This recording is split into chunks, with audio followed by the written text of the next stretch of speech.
Welcome to City Cinematheque, where the art and pleasure of the movies are the subject of serious discussion. I'm your host, Jerry Carlson, and I teach film studies at the City College of the City University of New York.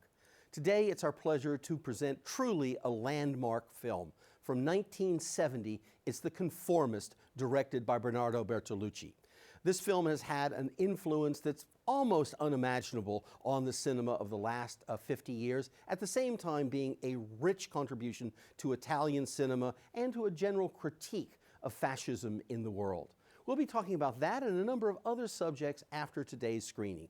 It's a pleasure to welcome back to City Cinematheque Professor Jacqueline Reich, a noted expert on Italian cinema, to join us for the discussion. Now, enter the absolutely fascinating world of Bernardo Bertolucci's The Conformist.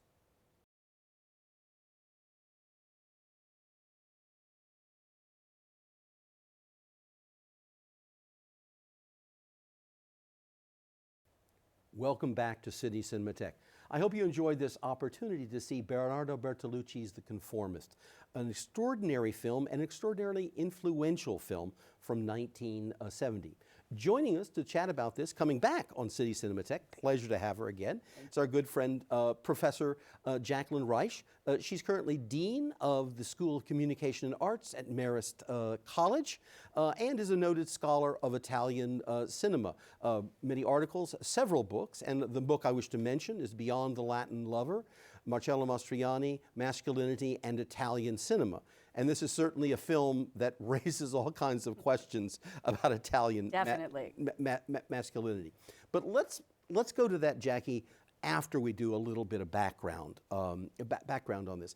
First of all, let's just do a little bit of background on the political history that's being portrayed in the film, because when this film came out, it was fairly recent history, but now that history is 75 to 85 years ago. So locate the action for us a little bit. So the film begins in 1938, which is really at the height of Italian fascism. And we're talking about the period between 1922 and 1943 in Italy, when Mussolini eventually came to be a totalitarian dictator in the country, right? So you remember the scene at the end, right, when he goes out, when Clerici goes out and says, you know, I'm going out to watch a dictatorship fall. Exactly. Right?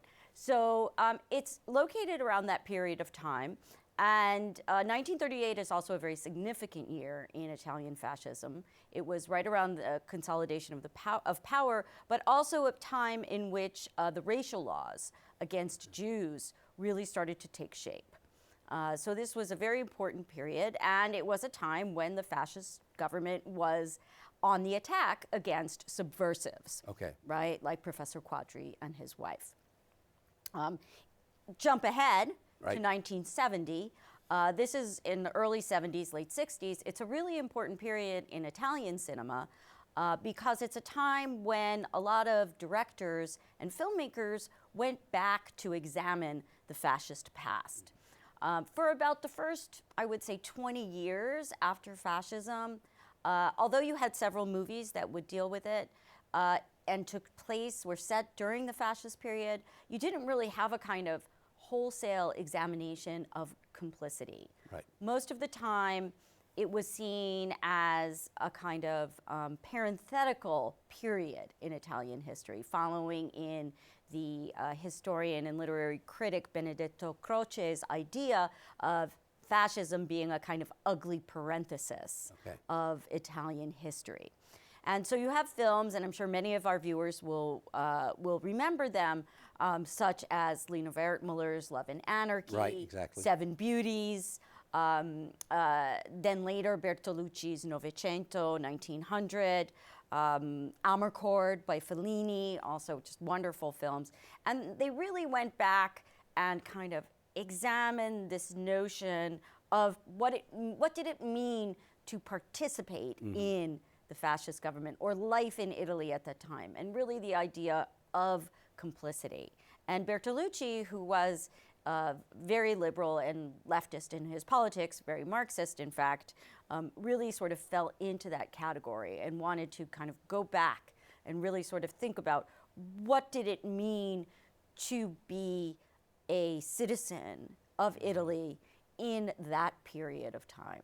Okay, so let's stick with Bertolucci himself when he's making it, because he's not that old when he's making this film. He's a kind of wunderkind of Italian cinema, making his first feature film in his very early 20s. So how is he positioned, and how is this film positioned in his career from your point of view? Right. So Bertolucci came from a very prominent literary family. His father was a very famous poet. They had a literary salon, very good friends with Pierpaolo Pasolini, and in fact, Bertolucci got his start working with Pasolini on one of his early films. And so in 1962, he makes this film called The Grim Reaper, and it's a phenomenal success, followed by Before the Revolution, a wonderful film about, very autobiographical, about growing up in Parma, where he was from, and sort of coming of age politically and sexually. For Bertolucci, sex and politics are always intertwined, and they really sort of come to fruition in The Conformist. I would also say that after sort of this wonderful debut and The Conformist, Bertolucci made a whole series of not very popular films, not very well-received films, and he actually got backing from Paramount to make The Conformist. And that's why you also see this kind of international cast. Right, right.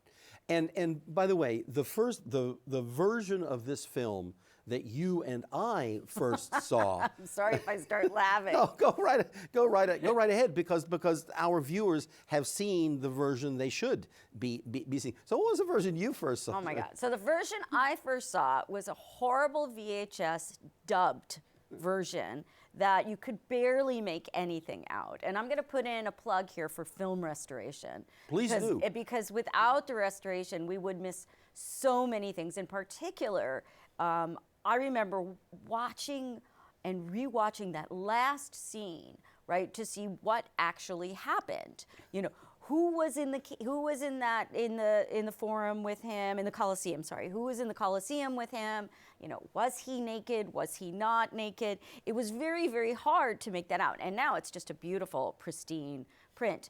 So in addition to the language issue, which was dubbed, it was also the cinematography was very muddled. You couldn't see the absolute beauty of this film in the work of Vittorio Storaro. I mean, it is a masterclass in cinematography. Well, it's an interesting thing just to observe that a film that's such a landmark in this way. First of all, it's survived, and we have the privilege of seeing it the way we should. But in fact, after its premiere at the New York Film Festival in the United States, it was picked up for some distribution, but there was a question as to whether or not it would be distributed in the United States, though it would be distributed internationally. And the question was, well, why is it? It's not a film for Americans. Right. It's actually because several filmmakers, including Francis Ford Coppola, who will later work with Vittorio Storaro quite memorably, that they came to the defense and petitioned and said, no, Americans need to see this film. They need to see a cinematic marvel of this of this kind. And certainly, let's go into a little bit of this. Further into the story, but we can also say this is enormously influential. So it was very important that there's a whole generation of American filmmakers and international filmmakers who saw this in 35mm prints, and their ideas about cinematography, particularly color cinematography. That's not the only work, but it's one of the works that said, oh, cinematography is not just color cinematography is not just the way that Hollywood has used it. Hollywood's used it in very sophisticated ways, but there's a whole other vocabulary that this film begins to develop that's taken over by all kinds of the people who are the American film renaissance: Coppola, Schrader, Scorsese, etc. They all cite this. Coen brothers. Don't forget the Coen. Oh no, never forget the Coen. Never forget the Coen. Never forget the Coen brothers. So let's talk. This film is so creative on so many different levels. But let's just begin with the source material. I'll use an active verb, and I mean it admiringly. In what ways does Bertolucci mess with the novel? Right. So it's a novel by Alberto Moravia called The Conformist, and he messes in it. Well, first of all, he invents characters. Okay. So, right. So Italo does not exist in the novel, right? So this idea of the blind fascist, right? Also, I don't want to spoil it for people who want to go read the novel, but the ending is very different. Okay. But most important is the chronology, and that this is told very much in flashback. I want to go back to something that you said about the New York Film Festival. Fun fact is that Bertolucci is one of the only filmmakers, I think he still may be the only one, to have 2 films at the New York Film Festival, not in repertoire. So at that year, it was The Spider's Stratagem, also another film about the fascist past, as well as The Conformist at the New York Film Festival in 1970. Yeah, no, credit where credit is due. You got to give him props, right? And not bad for a guy who was under 30 at the moment. Exactly. So and also the novel is very much about kind of sin and redemption, and also punishment. So that sort of gives you a little hint about where it may go in but the flashback and the chronology is really fascinating because it's not a kind of typical sort of film noir, kind of narration flashback. Often flashbacks are accompanied by narration, right, to help guide you. Here, there's no narration, and in fact, it's a very kind of dreamlike flashback. Okay, I fed you that one, right? That kind of dreamlike structure. Bertolucci was very involved in psychoanalysis, like many Marxist filmmakers. Another great contradiction there, and so he really structured it in so many ways like a dream. And so, as opposed to kind of word triggers, you have a lot of image triggers. So there's a lot of what in film fanatics like us we call a lot of matches that send you back into the dream world, right? Okay. Well, one of the things I like about what you were talking about is just that flashbacks are typically cued in certain ways. I mean, they're cued literally by saying, "Oh, I wonder what I was doing that Sunday." I mean, that's the kind of like television, and that kind of cueing is this. Whereas but then there's other flashbacks that may be cued visually or by an audio link. But then when you go into that other world, sometimes that world works the same way. You're just in a different place in chronology, but it's working the same way as the present works. And yeah, there might be a change that the flashback is in black and white and the present is in this. But here, in this film, not only are there these cues that are just given to us visually, but then contradictory things. That's why I'm so happy you brought up the hallucinatory, the dream. All kinds of contradictory things happen. So wait, who is that? That woman, the Dominique Sanda character shows up several times in different avatars in these flashbacks, which only following what you were talking about certainly follows psychoanalytic dream logic, that he's mixing materials here, and what's even, I think, is so fascinating, because he really is Freudian in those ways, in an involuntary way. When you go to the past, you are going to imagine a certain scene, but then your mind is going to work, and it's going to place things in that scene that maybe shouldn't be there if it was a strictly realistic recreation of the past, as opposed to a dream state or kind of memory. So there are these hallucinatory sense always, and we're feeling, well, what world? I know we're in his past, but how are we in his past besides? Right. So there's the great sequence when he goes to Ventimiglia, right, to get his orders to kill Quadri and his wife, and he actually sees her twice, right? First in the fascist officials, right, as a prostitute, then again as another prostitute. So and so she's constantly kind of viewed as a sex object. Right. So naturally, when he now whether it's projection of Anna onto them, or they reminded him of Anna, we just don't know.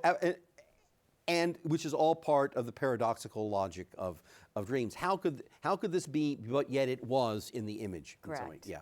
Correct. Yeah, and there's also, remember at the end, he recounts a dream, right? When he's about to go kill Quadri, and he recounts a dream that he has, and there's Italo is sort of enmeshed in it. But there's also in the film, which is really amazing, flashbacks within the flashbacks. Right.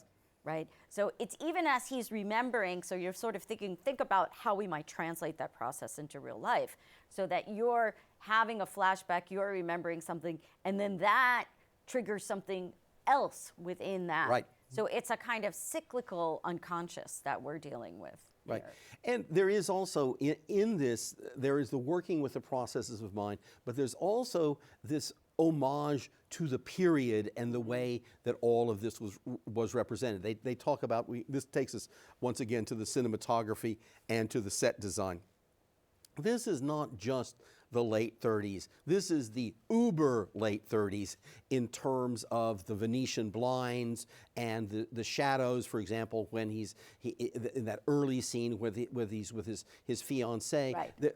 There is this way in which it's near expressionist in the manner in which the characteristics are so emphasized. So you're saying this is not naturalism in any of any sort. This is this select mental projection selection in a certain kind kind of way. And clearly you see the influence of surrealist painters here, Absolutely. right? De Chirico, Magritte, among others. I was really struck this time watching it because, again, with this beautiful restoration of the use of color. And thank you. You mentioned that. And I was struck by a scene that it's not one of the more famous scenes. Like, it's not the tango sequence, it's not the death sequence or the Dutch angle sequence, right, when he's going to visit his mother. It's at the very end, and you see Clerici, right, Marcello and his wife, Giulia, and they're in this very sort of squalid apartment, and he's about ready to go out, and the scene is perfectly kind of closed and symmetrical with these blue lights on each of them. And you also see how her very earlier striped zebra-like outfit has morphed into this kind of dowdy, brownish sort of housewife sweater, stained. It has a stain on it.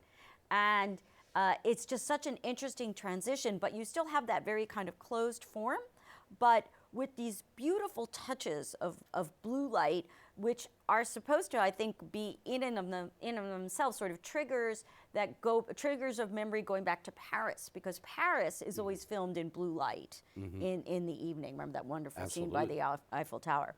So that's why I was so grateful to be able to watch this again and to see just the role in which color, and not just light and shadow, because we've talked about that a lot. You know, that's very famous. But the way color is really strategically used in this film. And Storaro, talks about, I mean, which is no surprise to us. I mean, it's a very famous collaboration in which they talked about, for example, how they wanted to create a particular color world when they're in the confinement in Rome of going from one of the bourgeois environments to another. Then you have the sense of the monumentality, but the colors typical of the fascist architecture itself, the whites, the starkness of the black and the white, although it's in color. And then, as you pointed out, you've got the blues and the grays of France and of Paris, and the fact that it opens up there in these ways. Or you have the coloring, even the Chinese ornaments in the restaurant. And so there's this whole sense of he's come here to kill the person. We will have that conversation, which we should come back to in just a second, about Plato's cave that takes place in that. But then all of a sudden he's come to a place that the visually keeps saying people are free here. This is a different world. This is the confinement and all of that we found, and the decadence of the mother's house. All of a sudden, we're in this extraordinary place in which Quadri feels confident. He doesn't even know. Even his wife is saying what's coming, and it's a beautiful day in the forest. Right. Why would I be scared? Plato's cave. Yeah. Okay, so All how right, many movies? I'm going to disclosure. I'm not a philosophy student, so I'm going to. But it's very important for cinema. And one thing I also want to say is how this film really resonates still today. A good point. Yes. And that is really in the allegory of the cave, where it's basically where you mistake the shadows of reality for reality themselves. And what we have this character who has always felt different for a number of reasons. It could be what happened to him as a child. It could be the thought that he murdered. Right. It could be that he was there was this attempted sexual molestation. That he thought he murdered him. It could also be the own pleasure that he kind of has in that encounter, that very tender moment when he strokes Lino's hair. And so he's always wanted to be part of something. He's always wanted to conform. So he decides that he's going to accept the shadows rather than the reality. And so also very interesting, I think, in this whole idea is the idea of projection, right? So that we see the shadows are projected onto the wall of the cave. We can also talk about the psychological defense mechanism of projection, which really comes to play in the end. When we see him walking in the Forum and in the Colosseum with Italo, and then he basically, when he recognizes Lino, he accuses everybody else of being a fascist, right? He projects his own guilt and his own complicity onto others. And then he has this, and then there's that just fabulous 30-second moment, a single shot at the end where he turns around and stares into the camera. And what did that say to an audience in Italy, right, in 1970, right? What did that mean? That means you also were complicit in what was going on, and you are also not accepting responsibility for your actions by projecting it into the past and not understanding the present. I find it fascinating because there are so many resonances with today, and how we often mistake the shadows of reality for reality itself. Well, and one of the things I like about the use of the allegory here is that it's a doubled use. Right. So it's a use that's all about all of you who have bought in to this vision of fascism and of the reawakened Italy, et cetera. Okay, one of them, but it's also an allegory of cinematic spectatorship and the potential, problems of truth telling. In that, and as well as of being duped itself. So that's also the way in which subtly this is a very self-reflexive film, because nobody ever, I think, even at the simplest comment coming out of this film, somebody just saying, wow, that was a beautiful film, or wow, this was this or that, means this is not a film that is sealed off, kind of hermetically sealed as that. We're always being made aware of the act of looking in some way, both by how the characters are looking and observing in the film, but also by any number of the cinematic devices. I mean, when that crane shot goes up in the forest, et cetera, we're aware of that as such. So he draws our attention to what's our spectatorial responsibility. What are we going to accept as cinema? What are we going to accept as real? And to what degree, can he dupe us, or he must make us aware of how we can, well, the distance I think he wants us to have from Marcello, that he's our protagonist, but he's an anti-hero. Right. We follow him carefully, we enter his experience, but that does not mean we accept him in the traditional manner of a hero. Yeah, and I would also say what's interesting, like there's a lot of fun for cinephiles here, so cinephiles, right? When the address that he gives at the opening shot with the flashing lights when he's in the hotel, that's Godard's, Jean-Luc Godard's address in Paris. So there's a lot of fun things that he throws in for those of us who might be looking. Also, just another fun. So one of the fun fact time. One of the guides who leads him when he first meets the fascist, I think it's Colonel, in that empty hall is Fosco Giacchetti, and it's played by Fosco Giacchetti. And Fosco Giacchetti was a huge star in Italian cinema of the fascist period, often playing these very sort of typical fascist men, soldiers, really interesting sort of fun little kind of self-reflexive twist going on there. So let's talk about, we don't have so much time left, so let's talk a little bit about some of the influence that this film has had. Hit it, kid. Where can I start? Well, let's start with the really famous sequence of the leaves rustling with the card. That's Godfather 2, right? At the very end, and also at the very beginning, right? You see that, the leaves rustling. I'll also move on to the killing, Anna Quadri's killing in the forest. Just to get back to that for a minute, you talked about that crane shot. Well, the crane shot is also contrasted with the handheld camera as they're running. As they're running through, absolutely. Which is really jarring. Yeah. And also kind of calls your attention to the fact that, you know, okay, this is cinema, right? You're watching this sort of juxtaposition. That is a shot, a sequence that was echoed in the Coen brothers' Miller's Crossing, and then also more recently, TV fans in The Sopranos, when a famous character gets killed in the forest. We're going to have to wrap, but I think we've gone from Bertolucci to the Sopranos. Can I throw in one more? Just throw it in quickly. Clueless. The tango sequence. Okay. Parodied in Clueless. Okay, parodied in Clueless. So, if you've enjoyed our discussion today, and if you've enjoyed seeing a landmark film like The Conformist, please join us in coming weeks here on City Cinematheque. If you'd like to know what we're doing, you can find out by going to our website. That's www.cuny.tv. There you'll find what's showing on City Cinematheque, but you'll also be able to explore the 24x7 offerings all over City University Television. So please visit us at www.cuny.tv. Jackie, always a pleasure to have you here. Thank you so much. With knowledge, energy, and all of that, and get that Clueless in at the last, at the last. Not I think what people expected.